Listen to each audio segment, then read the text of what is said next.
Matapos matalo ang ating kababayan na si Jason Vason kay Oscar Collazo via round 7 corner stoppage mga bossing. Akala po natin tapos na dahil may isang linggo na halos ang nakalipas. Pero may bagong pinost itong si Vason na tila ba masama pa rin ang kanyang loob dahil sa nangyaring isinuko siya sa kanyang sariling corner.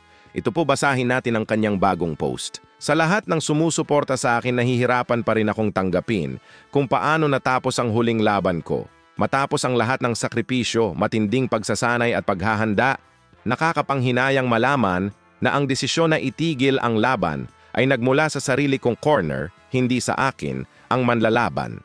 Alam kong malamang na nag-aalala ang aking koponan para sa aking kaligtasan o marahil para sa aking kalaban, ngunit ang paliwanag na ibinigay nila ay hindi angkop sa akin. Nagkaroon kami ng solid game plan, hindi namin dapat minamadali ang mga bagay-bagay. Kaya naman nakakaloka na sila ang nagmamadali sa desisyon. Kung binigyan lang ako ng isang round pa, naniniwala talaga ako na kaya kong iikot ang laban.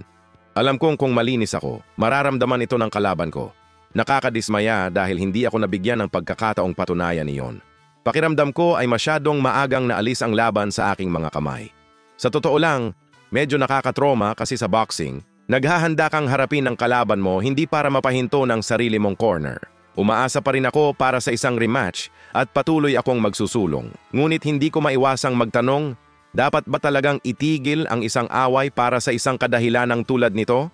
So yan po mga bossing, medyo malalim ang naging pahayag na ito ni former minimum weight world title challenger Jason Vason sa kanyang official Facebook account.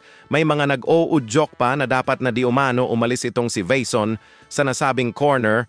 May nabanggit din si Vason na sana daw mabigyan siya ng rematch kay Collazo. So total isang magaling na manager matchmaker ang may hawak kay Vason na si Brico Santig. Sa tingin ko kaya naman magkaroon ng rematch. Yun nga lang mga boss, alam naman natin na ang ruota nitong si Oscar Collazo ay maging undisputed champion sa minimum weight. Target niya makalaban sila Melvin Jerusalem at Pedro Taduran. Samantala former 3-division world champion John Riel Cuadro Alas Casimero pinapasilip ang kanyang matitinding combination. Mukhang ito ang kanyang hinahanda mga boss para iligpit ang kanyang makakalaban sa October 25 na si Kyonosuke Kameda.